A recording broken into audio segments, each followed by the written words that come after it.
Los pilotos de la Luftwaffe, que avistaron por primera vez el caza Bristol en combate a finales de 1940, hicieron lo que cualquier aviador experimentado haría. Evaluaron a su oponente. Lo que vieron no les preocupó particularmente.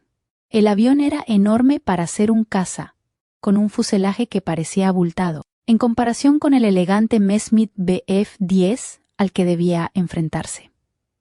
Sus dos motores le daban un aspecto imponente, sin duda, pero su enorme volumen sugería algo rústico, quizá incluso tosco. Los informes de inteligencia alemanes de los primeros encuentros lo describían como pesado y torpe en los giros, carente de la gracia acrobática de los cazas monomotor.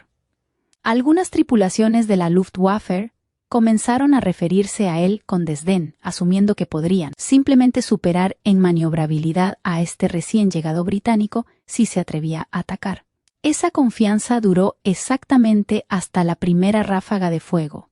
Lo que aquellos pilotos alemanes no pudieron ver desde fuera fue la disposición del armamento agrupado en la panza del caza. 4 cañones Hispano Mark II, de 20 milímetros de diámetro cada uno, estaban montados en un grupo compacto bajo el fuselaje delantero. No se trataba de una disposición dispersa como la de algunos aviones que llevaban ametralladoras, repartidas por las alas, donde la convergencia de los cañones creaba huecos.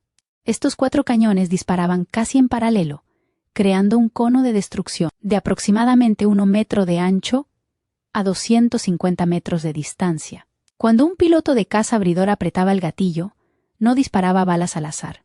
Proyectaba un muro sólido de proyectiles explosivos. El cañón hispano disparaba un proyectil de unos 130 gramos a unos 880 metros s. Cada proyectil contenía una carga incendiaria de alto poder explosivo que detonaba al impactar. Ahora multiplique eso por 4 cañones, cada uno disparando a unas 600 balas por minuto. En una ráfaga de 2 segundos, la duración típica de fuego en combate, un caza abridor lanzaba aproximadamente 80 proyectiles al espacio aéreo que tenía delante. 80 proyectiles explosivos, cada uno capaz de perforar fuselajes de aluminio, cortar cables de control, incendiar tanques de combustible o simplemente desmembrar la estructura de la aeronave. Las tripulaciones de bombarderos alemanes que volaban Heinkel 1 Giner y Due 88 aprendieron esta estadística por las malas. Un Dornier D-17 podía absorber docenas de balas de calibre de fusil y regresar a duras penas con el fuselaje remendado. Pero no podía resistir el impacto simultáneo de 4 cañones de 20 milímetros. Las primeras victorias de los cazas de proa no fueron combates aéreos en el sentido tradicional.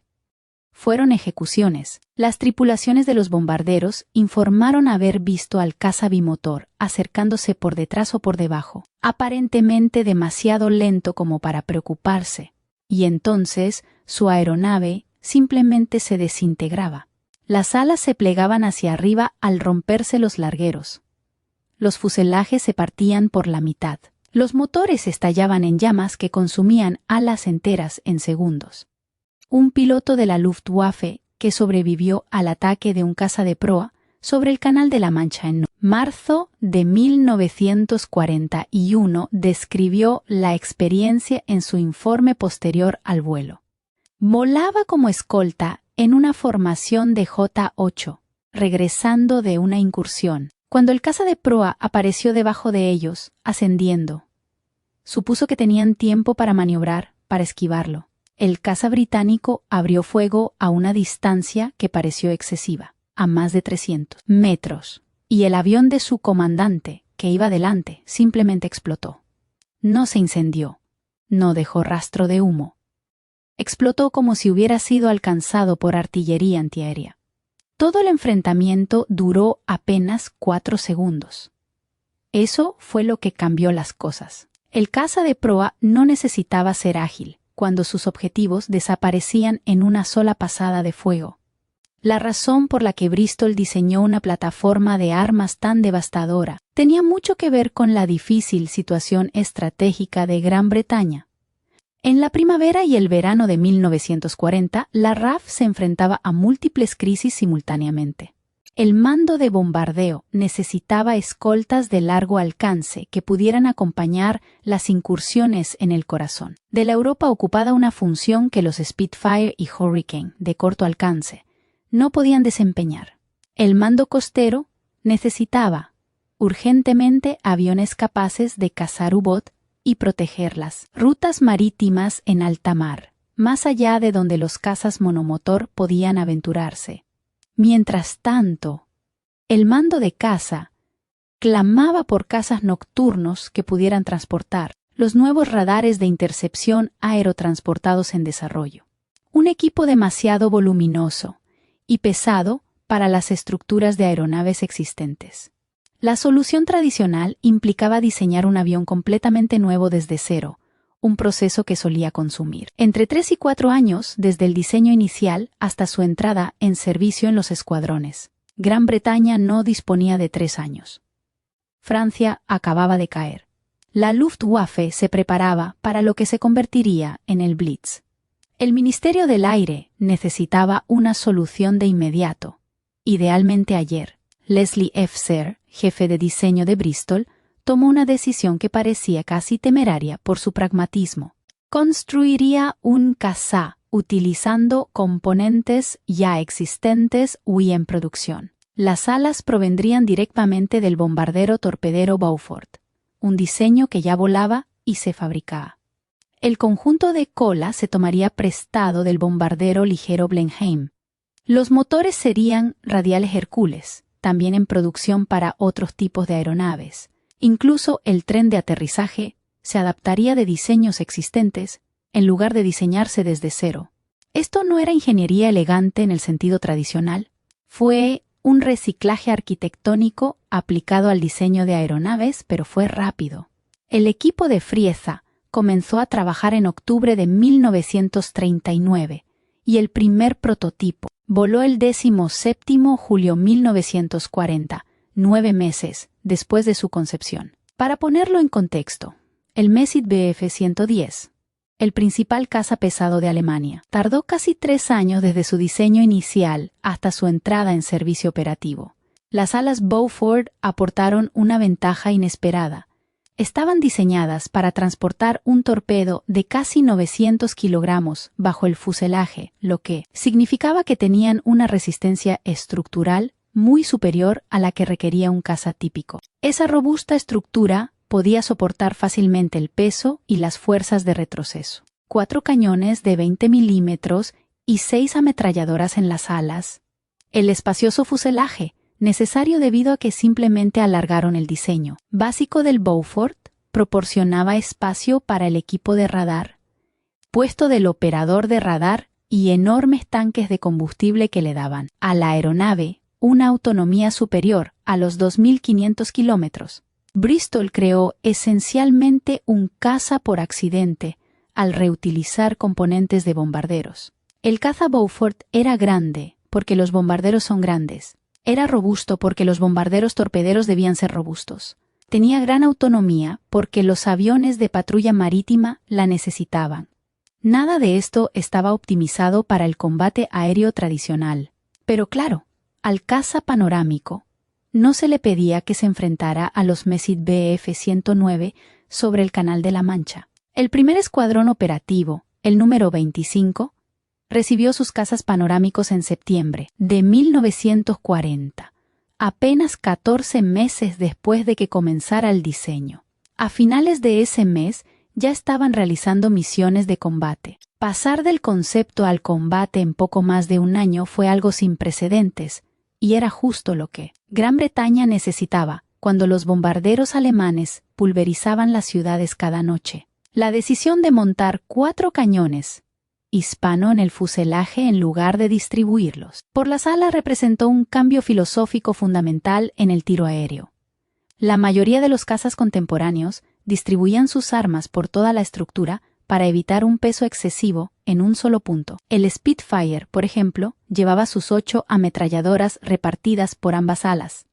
El Messerschmitt Bf-109 montaba 2 ametralladoras en el capó y 2 o 3 cañones en las alas. Esta distribución parecía lógica desde el punto de vista de la ingeniería, equilibraba la aeronave y evitaba la concentración de tensiones estructurales. Sin embargo, esta distribución generaba un problema llamado convergencia. Las ametralladoras montadas en las alas debían estar ligeramente inclinadas hacia adentro para que sus patrones de fuego se intersectaran a una distancia específica, generalmente entre 200 y 300 metros. Si se disparaba más cerca de ese punto de convergencia, las balas pasaban a ambos lados del objetivo.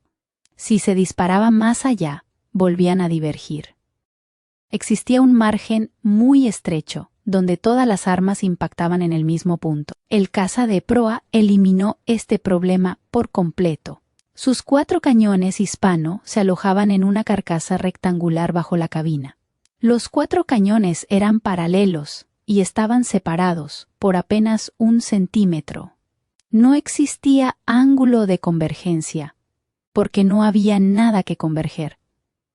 Los proyectiles volaban en un patrón casi cilíndrico. Un piloto que apuntaba a un objetivo a 100 metros impactaba en el mismo punto que un piloto que disparaba a 400 metros. El cono de fuego se ensanchaba ligeramente con la distancia debido a las mínimas vibraciones del cañón y las inconsistencias de la munición, pero el efecto era insignificante comparado con las armas montadas en las alas. Esta agrupación compacta multiplicaba el efecto destructivo exponencialmente. Imaginemos 4 proyectiles explosivos impactando simultáneamente en un área del tamaño de un plato llano. El primero podría penetrar el fuselaje de un bombardero. El segundo, llegando milisegundos después, detonaría contra la estructura ya debilitada. El tercero encontraría el orificio creado por los 2 anteriores y penetraría más profundamente en el interior de la aeronave. El cuarto seguiría el orificio y explotaría dentro de un tanque de combustible o una bodega de municiones. Era una demolición secuencial que ocurría tan rápidamente que parecía instantánea. El cañón Hispano Mark II era en sí mismo un arma de considerable sofisticación. Originalmente un diseño francés de Hispanocer, había sido licenciado y fabricado en Gran Bretaña con modificaciones para una mayor fiabilidad. Cada cañón pesaba aproximadamente 42 kilogramos y medía unos 2,5 metros de largo. Los projectiles se presentaban en varias versiones. De alto explosivo incendiario, semiperforantes incendiarios by práctica. La variante de alto explosivo incendiario, la más utilizada contra aeronaves, contenía aproximadamente 11 gramos de compuesto explosivo, suficiente para generar devastadores efectos de fragmentación contra estructuras de aluminio. La cadencia de fuego implicaba que, durante una ráfaga típica de 2 disparos, entre 16 y 20 proyectiles de cada cañón alcanzaban el objetivo. Entre 64 y 80 proyectiles en total. Para poner esto en perspectiva, el peso combinado del explosivo, disparado en 2 segundos, superaba el de muchos bombarderos ligeros en un solo ataque. El caza de proa era esencialmente una pieza de artillería volante. 6 ametralladoras adicionales complementaban los cañones. 4 Browning de 303 pulgadas en las alas y 2 más en la sección exterior del ala derecha, en algunas variantes. Estas ametralladoras no eran el armamento principal. Eran armas psicológicas. Las balas trazadoras de las Browning indicaban al piloto la trayectoria de sus disparos, ayudándole a corregir su puntería. También obligaban a los artilleros enemigos a agacharse instintivamente, suprimiendo el fuego de respuesta. Durante los segundos cruciales en que el caza de proa se acercaba al alcance letal de los cañones, las tripulaciones de la Luftwaffe aprendieron rápidamente a identificar el caza de proa por el patrón de su ataque. Primero se veían las estelas, los disparos de ametralladora creando brillantes destellos en la oscuridad. Luego venían los cañones y para entonces ya era demasiado tarde para hacer otra cosa que no fuera esperar. La inteligencia militar alemana, la Nachrichtenverbindung de la Luftwaffe, se enorgullecía de su exhaustiva evaluación de aeronaves.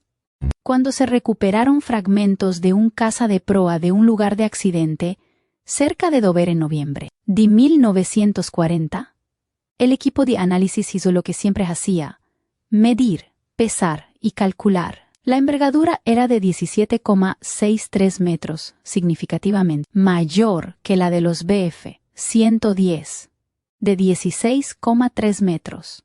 El fuselaje medía 12,7 metros, voluminoso y cilíndrico. Lo más revelador fue el peso estimado, aproximadamente 6.800 kilogramos en vacío y casi 9.500 kilogramos cargado para combate. Los analistas hicieron sus cálculos y llegaron a una conclusión que parecía obvia. Un avión tan pesado y con tanta resistencia aerodinámica era imposible que fuera maniobrable.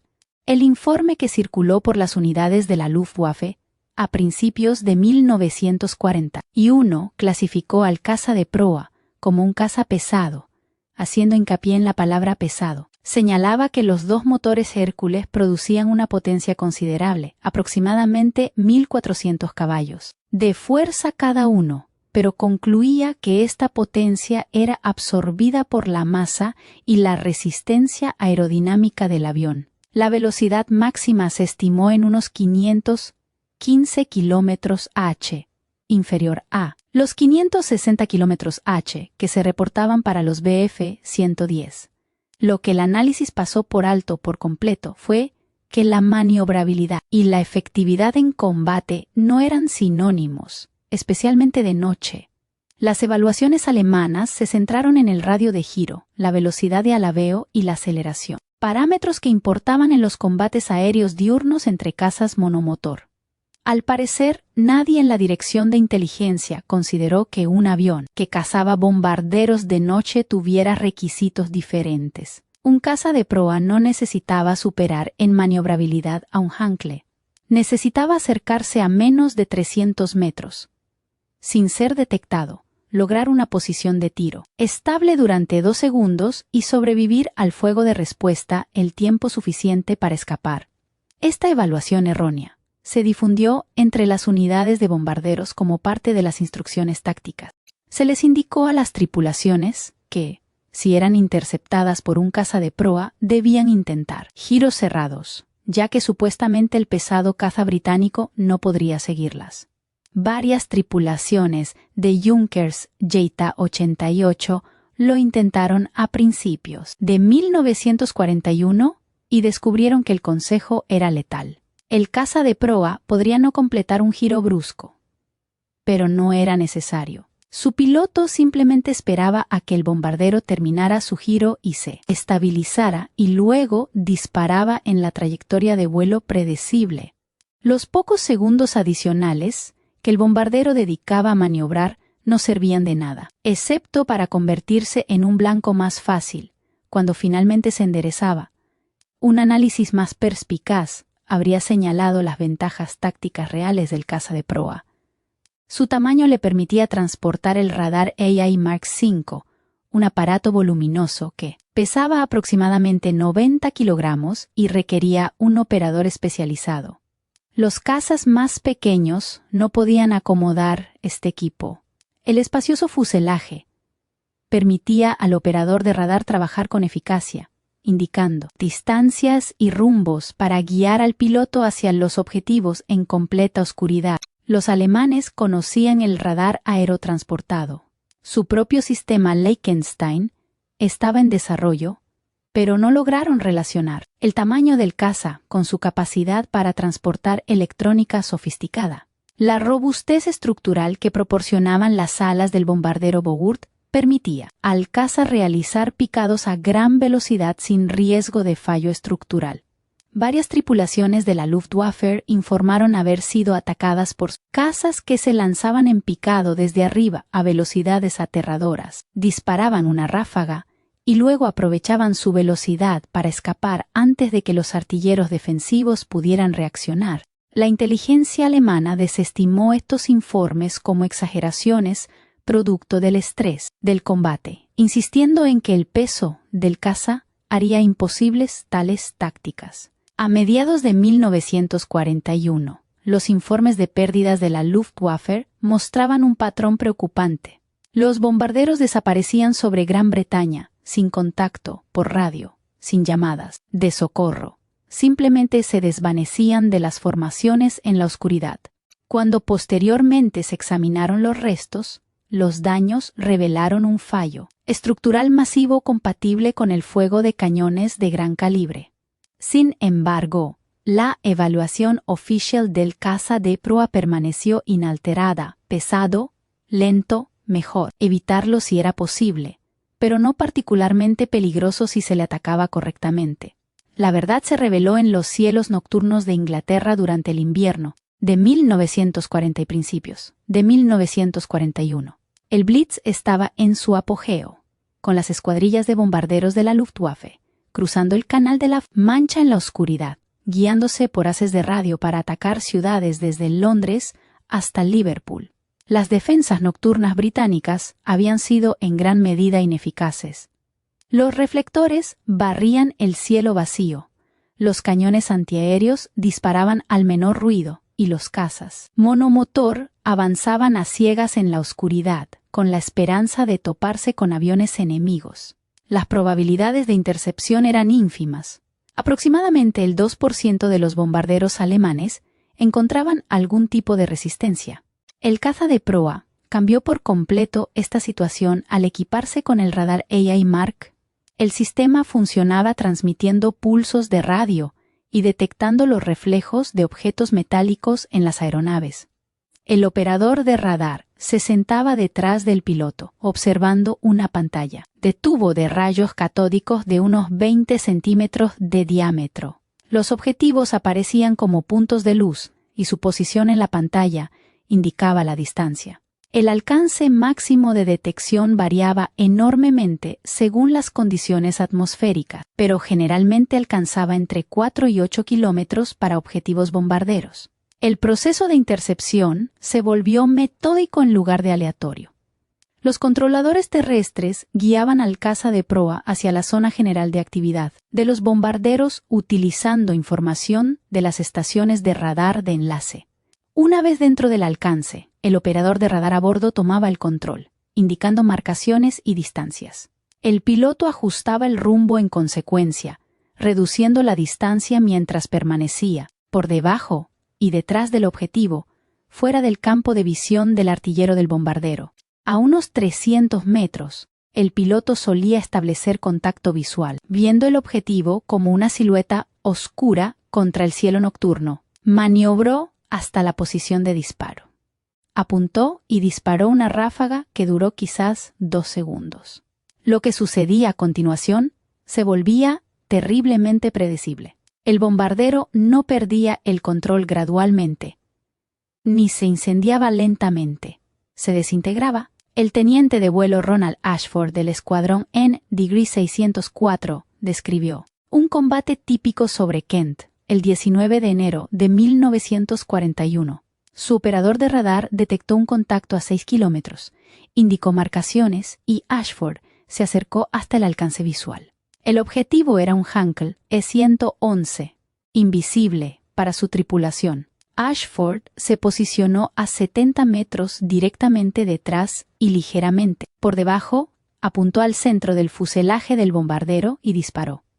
La sección trasera del fuselaje del Heinkel se separó de la delantera. La aeronave se partió en 3 pedazos y los restos cayeron antes incluso de que Ashford soltara el gatillo. La combinación de la guía por radar y la potencia de fuego concentrada resultó devastadora para las tripulaciones de bombarderos alemanes, que no tenían ni idea de que estaban siendo acechadas. A diferencia del combate diurno, donde las aeronaves podían detectarse entre sí a distancias considerables, el combate nocturno era intenso y repentino. El primer indicio de la presencia de un caza de proa solía ser el impacto de los proyectiles de cañón. Los artilleros defensivos no tenían oportunidad de responder al fuego, porque nunca veían la amenaza. La única advertencia para los bombarderos era el breve destello de los fogonazos, y para entonces la aeronave ya estaba a punto de ser destruida. Entre noviembre de 1940 y mayo de 1941, Los escuadrones de cazas de proa reclamaron más de 100 derribos confirmados de bombarderos. Las cifras parecen modestas, hasta que se considera el contexto. Se trataba de derribos logrados de noche, en la oscuridad. Cada uno representaba una intercepción que los sistemas de cazas nocturnos anteriores habrían pasado por alto por completo. Las pérdidas de bombarderos alemanes sobre Gran Bretaña comenzaron a aumentar de forma constante. Las tripulaciones empezaron a informar de encuentros con cazas nocturnos bimotores de una letalidad sin precedentes. El efecto psicológico se extendió por las unidades de bombarderos de la Luftwaffe que volaban en la oscuridad, sabiendo que un depredador invisible podía estar acechándolos, que la primera advertencia de su presencia serían los proyectiles explosivos destrozando sus aviones. Esto minó profundamente la moral. Algunas tripulaciones empezaron a solicitar traslados a operaciones diurnas, donde al menos podían ver las amenazas que se acercaban. El caza de proa no necesitaba derribar a todos los bombarderos, simplemente necesitaba que todas las tripulaciones de bombarderos temieran cruzar el canal, sabiendo que los cielos nocturnos británicos eran peligrosos. Ahora, en febrero de 1942, el caza de proa había demostrado su letalidad contra los bombarderos. Pero el mando costero había estado desarrollando una aplicación completamente diferente para la potencia de fuego concentrada de la aeronave. El ataque a buques. 3 acorazados alemanes se encontraban en Brest Harbor, en la costa francesa. Los cruceros de batalla Scharnhorst y Ganezau, junto con el crucero pesado Prinz Eugen, habían estado allí desde marzo de 1941, en reparaciones y representando una amenaza constante para los convoyes del Atlántico. Los bombarderos británicos habían intentado destruirlos repetidamente con escaso éxito y cuantiosas pérdidas. Hitler, frustrado por tener sus preciados buques de guerra inactivos, ordenó que fueran llevados de vuelta a puertos alemanes a través del Canal de la Mancha. La operación, denominada Cerberus, fue audaz hasta la temeridad. Enviar buques capitals a través de la parte más estrecha del canal a plena luz del día, pasando justo al lado de las defensas costeras británicas. El Estado Mayor de la Armada Alemana protestó, afirmando que sería un suicidio. Hitler insistió, y la planificación comenzó en enero de 1942. La flota alemana zarpó poco antes de la medianoche del 11 de febrero gracias a una combinación de suerte, mal tiempo y fallos en el radar británico. No fueron detectados hasta media mañana del 12 de febrero, momento en el que ya se encontraban frente a la costa francesa, cerca de Luquet, navegando a casi 30 nudos con una enorme escolta de destructores y lanchas torpederas. La Royal Navy y la RAF movilizaron todos sus recursos disponibles, destructors, lanchas torpederas, bombarderos y cazas, en un intento desesperado por detenerlos. Cazas de proa de los escuadrones del mando costero se unieron al asalto durante toda la tarde. No se trataba de las variantes de caza nocturno con radar, sino de aviones de ataque armados con torpedos o adaptados para transportar cohetes. Algunos llevaban los 4 cañones estándar. Otros habían sido modificados con un único torpedo suspendido bajo el fuselaje. Los cazas de proa torpederos, denominados variantes de cazatorpedos, se aproximaban a ras de las olas para lanzar sus blancos a distancias inferiores a 1000 metros. La escena era un caos absoluto. Cazas alemanes, Messerschmitt Bf 109 y Focke-Wulf Fw 19A, invadieron la zona, derribando a los atacantes con brutal eficacia. El fuego antiaéreo de los buques insignia y sus escoltas creó muros de proyectiles que estallaban. La visibilidad era escasa debido a las nubes bajas y las ocasionales ráfagas de nieve. Los cazas proa continuaron sus ataques sin importar las consecuencias, abriéndose paso a través del fuego defensivo para alcanzar las posiciones de lanzamiento de torpedos. El teniente de vuelo, James Pitcairn Hill, lideró una formación de cazas proa del escuadrón N-86, armados únicamente con cañones, sin torpedos. Su escuadrilla atacó la pantalla de destructores, intentando suprimir el fuego antiaéreo y crear huecos para los bombarderos torpederos. En su informe posterior a la acción, describió cómo disparó a quemarropa contra un destructor alemán, viendo cómo sus proyectiles se deslizaban por la superestructura del barco, y las explosiones estallaban a lo largo de la cubierta. Los cañones del destructor enmudecieron.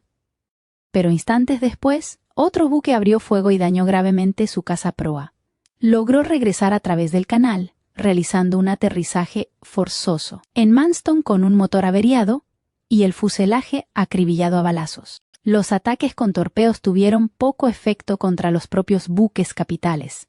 Los alemanes esperaban torpedos, maniobrando violentamente y manteniendo una alta velocidad. La mayoría de los torpedos fallaron. Uno pudo haber impactado contra el Shanyo, pero no detonó. La fiabilidad de los torpedos siguió siendo pésima durante toda la guerra. Lo que sí lograron los cazas de proa fue demostrar su capacidad contra objetivos navales en las condiciones más hostiles imaginables. La operación Cruce del Canal fue un éxito. Los 3 buques llegaron a puertos alemanes, aunque ambos cruceros de batalla chocaron con minas durante la travesía y sufrieron daños. Para Gran Bretaña fue un fracaso humillante con grandes pérdidas entre la aviación atacante, pero el mando costero aprendió lecciones cruciales sobre tácticas antibuque. El caza de proa podía sobrevivir en el entorno de combate naval si se empleaba correctamente. Su armamento de cañones podía neutralizar a los destructores de escolta. Su robusta construcción absorbía daños de combate que habrían destruido aeronaves más ligeras. Las lecciones de la Operación Cruce del Canal se aplicaron con efectos devastadores en el Mediterráneo, donde la geografía creó lo que se conocería como el terreno de caza ideal para los cazas de proa. Las fuerzas del eje en el norte de África, el Africa Corps de la Royal Navy y las divisiones italianas requerían un reabastecimiento constante a través del Mediterráneo desde puertos italianos hasta Trípoli, Bengasi y Tobruk. Cada litro de combustible, cada proyectil de artillería, cada vehículo de reemplazo tenía que cruzar aproximadamente 400 kilómetros de mar abierto. La Royal Navy disputó estas rutas con submarinos y buques de superficie, pero el Mediterráneo era esencialmente un lago estratégico en 1941 y principios de 1942. Con bases aéreas italianas y alemanas dominando la región central. Los cazas de proa comenzaron a llegar a Malta y a las bases del norte de África, finales de 1941, inicialmente en pequeñas cantidades. A mediados de 1942, escuadrones de ataque completos estaban operativos, combinando cazas de proa con ametralladoras de proa para realizar ataques coordinados. Las tácticas evolucionaron rápidamente a través de un proceso de ensayo y error brutal. En los primeros ataques, los cazas de proa se aproximaban a media altitud solo para ser aniquilados por el intenso fuego antiaéreo de los buques mercantes y sus escoltas de destructores. Las pérdidas fueron espantosas. Algunos escuadrones perdieron el 30% de sus aviones en un solo mes. Entonces, las tripulaciones descubrieron que la robustez estructural de los cazas de proa permitía tácticas que destrozarían a las aeronaves más ligeras. Comenzaron a aproximarse a ras de las olas, literalmente metros sobre el mar, manteniéndose fuera del alcance del radar y presentando ángulos de desviación imposibles para los artilleros antiaéreos. A estas altitudes, el tamaño y el peso de los cazas de proa se convirtieron en ventajas. El avión se mantenía estable en el aire turbulento justo por encima de las olas, mientras que los cazas más ligeros rebotaban y luchaban por mantener la puntería. Un ataque típico se desarrollaba como una violencia coreografiada. Los cazas de proa se aproximaban en formación de popa, separados por varios segundos. El piloto líder apuntaba a la línea de flotación de un buque mercante y abría fuego desde unos 600 metros. Sus 4 cañones abrían agujeros en el casco. Los proyectiles de 20 milímetros no hundían barcos por sí solos. No eran torpedos, pero lograban algo posiblemente más efectivo. Destrozaban superestructuras, destruían el equipo del puente, mataban a las tripulaciones de las baterías antiaéreas, incendiaban los depósitos de munición y rompían las tuberías de combustible. Para cuando el segundo y el tercer caza de proa de la formación atacaban, el fuego defensivo había disminuido significativamente, ya que los artilleros estaban muertos, heridos o refugiándose del diluvio de explosiones. Los cazas de proa que venían detrás podían entonces lanzar sus torpedos con mucha menos resistencia. Esta combinación resultó extraordinariamente efectiva. Entre junio y noviembre de 1942, los escuadrones de cazas de proa que operaban desde Malta participaron en ataques que hundieron o dañaron más de 90 buques, con un total aproximado de 300.000 toneladas. Para poner esto en perspectiva, los alemanes en el Atlántico, durante el mismo periodo, hundieron aproximadamente 450 buques, con un total de 2,3 millones de toneladas. Sin embargo, contaban con cientos de submarinos operando en todo el océano. Los cazas de proa del Mediterráneo, con una flota que nunca superó los 60 aviones operativos simultáneamente, lograron una relación tonelaje por plataforma que excedió la efectividad de los U-Boat. El efecto estratégico en la campaña del norte de África fue considerable. El avance de la Royal Navy hacia Egipto se estancó en noviembre de 1942, en parte debido a que su situación de abastecimiento se había vuelto catastrófica. Los envíos de combustible no llegaban. Los convoyes de municiones ardían en el Mediterráneo. Los capitanes de buques mercantes italianos comenzaron a negarse a zarpar sin una cobertura aérea abrumadora que la Luftwaffe y la Regia Aeronáutica no podían proporcionar de manera consistente. Documentos alemanes capturados tras la guerra demostraron que, en octubre de 1942, menos del 30% de los suministros enviados desde Italia llegaban a los puertos del norte de África. El resto yacía en el fondo del mar o ardía. Arthur Hill, piloto de la escuadrilla NDG 272, llevaba un registro personal en su bitácora. Entre abril y septiembre de 1942, participó en 43 ataques a buques. Sus anotaciones decían: ataqué 3 mercantes frente a Lampedusa. 2 quedaron en llamas.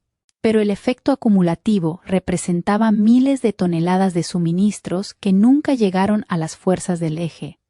Si se multiplica esto por cada tripulación de cazas de proa que operaba en el teatro de operaciones, la magnitud se hace evidente. Mientras los cazas de proa diezmaban la flota del eje en el Mediterráneo, otro frente exigía capacidades similares al otro lado del mundo. Las campañas del Pacífico y el sudeste asiático presentaban desafíos que hacían que el Mediterráneo pareciera casi benigno. Las distancias eran enormes. Una misión de ataque podía cubrir más de 1.600 kilómetros de ida y vuelta. El clima era hostil tanto para los hombres como para las máquinas. La humedad corroía los sistemas eléctricos y el calor tropical provocaba el sobrecalentamiento de los motores. Las defensas antiaéreas japonesas, en particular sus cazas Zero, eran oponentes formidables, capaces de superar en maniobrabilidad a cualquier caza aliado en un combate aéreo cerrado. La Real Fuerza Aérea Australiana recibió sus primeros cazas de proa a finales de 1942, cuando el escuadrón NDG 30 los convirtió desde Bristol Beaufort. Estos no eran cazas de proa estándar. Habían sido adaptados al clima tropical con modificaciones para operaciones en el Pacífico. Los filtros de aire se agrandaron para evitar la entrada de arena y polvo durante las operaciones en pistas de aterrizaje improvisadas. La refrigeración del motor se mejoró con enfriadores de aceite modificados. Los equipos de radio recibieron recubrimientos resistentes a la humedad. Algunas variantes recibieron tanques de combustible adicionales para extender aún más su ya impresionante alcance, superando las 6 horas de autonomía. La variante Mark Bantifin diseñada específicamente para operaciones en el Pacífico, comenzó a llegar a los escuadrones a principios de 1943. Estos portaban torpedos, al igual que sus homólogos mediterráneos, pero también cohetes. 8 proyectiles RP-3 bajo las alas, cada uno con una ojiva de 27 kilogramos. La combinación de 4 cañones, 6 ametralladoras, cohetes y un torpedo convirtió al Mark I en uno de los aviones más fuertemente armados de cualquier fuerza aérea. Las operaciones contra la navegación japonesa comenzaron en serio a mediados de 1943, centrándose inicialmente en objetivos alrededor de Nueva Guinea y el archipiélago de Bismarck. Los convoyes japoneses que abastecían a las guarniciones de Rabaul, Waiwakilei, recorrían rutas regulares a lo largo de la costa de Nueva Guinea, generalmente de noche para evitar ser detectados. Los cazas Reef se adaptaron realizando patrullas a muy baja altura al amanecer y al atardecer, interceptando los convoyes en el crepúsculo, cuando los cazas japoneses eran menos efectivos. Una acción particularmente devastadora tuvo lugar el 2 marzo 1943, durante la batalla del March de Bismarck. Un convoy japonés de 8 transportes con casi 7.000 soldados para refuerzos fue sorprendido a campo abierto por la aviación aliada. Los cazas de proa de la RAF del escuadrón en Degree 30 atacaron en múltiples oleadas durante 2 días, ametrallando las cubiertas con sus cañones y suprimiendo el fuego antiaéreo, mientras los bombarderos estadounidenses atacaban desde altitud media. El convoy entero fue aniquilado. Los 8 transportes y los 4 destructores se hundieron. Las estimaciones japonesas sugirieron que sobrevivieron menos de 1.000 soldados. Los pilotos de los cazas de proa informaron que el fuego de sus cañones era visible, destrozando las superestructuras de los transportes, provocando incendios que se propagaron rápidamente por las estructuras de madera e incendiando los depósitos de combustible. A finales de 1943, las operaciones de los cazas de proa se extendieron hacia el oeste, a Birmania, atacando el tráfico marítimo japonés en la bahía de Bengala y a lo largo de la costa birmana. El escuadrón N-27 operaba desde bases en el este de la India, realizando ataques aéreos contra buques que abastecían a las fuerzas japonesas en Rangún y a lo largo de la costa de Arakan. Las distancias eran extenuantes. Algunas misiones requerían volar más de 900 kilómetros para alcanzar los objetivos, entablar combate y luego regresar con apenas combustible suficiente para aterrizar. Los japoneses pronto aprendieron a respetar la potencia de fuego de los cazas de proa. Captured documents from mid-1944 showed Japanese naval commanders instructing convoy escorts to scatter immediately if attacked by twin-engine fighters, as concentrated defensive formations simply attracted more devastating concentrated fire. Ships were ordered to beach themselves if damaged rather than remain at sea where bow fighters could finish them. Wing Commander McCurr of No. 31 Squadron described the typical effect of a rocket and cannon attack on a Japanese cargo vessel in his combat report from August 1944. His flight attacked a medium-sized merchant ship off Ambon. The first bow fighter rocket struck the waterline, the explosions punching meter-wide holes through the hull. Kerr followed immediately, raking the deck with cannon fire from bow to stern. The vessel was listing heavily and burning when they departed. It sank within 10 minutes, according to Allied intelligence reports compiled from Coast Watcher observations. The final German intelligence assessments of the bow fighter compiled in late 1944, after 4 years of combat encounters, bore little resemblance to those dismissive early reports. The revised analysis acknowledged what Luftwaffe crews had been reporting for years, that the Bristol bow fighter represented one of the most lethal aircraft they encountered. Not despite its weight and lack of maneuverability, but precisely because those characteristics were irrelevant to its tactical employment.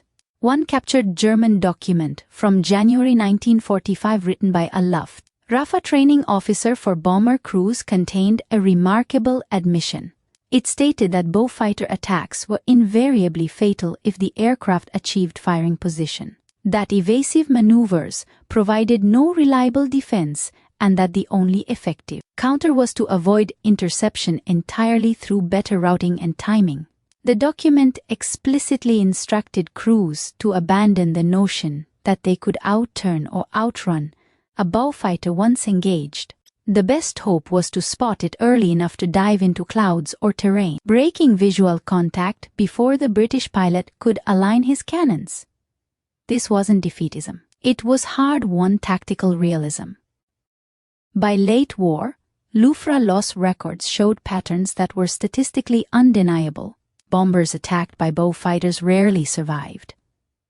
The kill-to-damage ratio was extraordinary, whereas encounters with single-engine fighters might result in damage that allowed aircraft to return to base. Beaufighter encounters typically ended with total loss. The four-cannon arrangement simply didn't leave aircraft airworthy after a firing pass. The psychological dimension became as significant as the physical destruction. Bomber crews flying over the North Sea or Mediterranean developed acute anxiety about twin-engine silhouettes. Every shadow might be a Beaufighter. Every distant aircraft required identification. Precious seconds of attention diverted from navigation or formation keeping. Japanese naval crews in the Pacific reported similar fear. The distinctive sound of Hercules engines approaching at low level meant incoming devastation with no effective defense. British records documented the Beaufighter combat achievements across all theaters. The aircraft flew operationally from September 1940 through to the end of the war, August 1945. Total production reached approximately 5,900 aircraft across all variants. Confirmed kills exceeded 5,700 enemy aircraft, most of them bombers destroyed at night. Shipping losses attributed to Beaufighter attacks exceeded 600 vessels totaling over 1 million tons. These numbers don't capture near misses, damaged ships that later sank, or aircraft that crashed trying to evade Beaufighter attacks. The cost was substantial. Over 800 BU fighters were lost in combat operations, with roughly 2,000 crew killed or captured. But the exchange ratio remained overwhelmingly favorable. For every Beaufighter lost to enemy action, the type destroyed nearly 7 enemy aircraft or multiple ships. Few aircraft in any air force achieved comparable effectiveness ratios. Perhaps the most telling vindication came from post-war interviews with surviving Luftwaffe pilots. Hermann Graf, a German fighter race with over 200 victories, stated in a 1948 interview that the Beaufighter was among the most feared Allied aircraft from a bomber crew's perspective, specifically because its attacks were so brief and decisive. He noted that pilots might survive being shot up by fighters that made multiple passes, but Beaufighter attacks allowed no such opportunity. The Germans had called it heavy and slow as though those were weaknesses. They were simply characteristics of an aircraft designed for a specific mission, carrying radar, cannon, and fuel loads that smaller fighters couldn't manage, then using that equipment to destroy targets in single overwhelming attacks. The Beaufighter didn't need to dogfight. It needed to kill efficiently, and at that task, it proved utterly, terrifyingly effective. Those 4 cannons rendered debates about maneuverability entirely academic. When 80 explosive shells arrived simultaneously,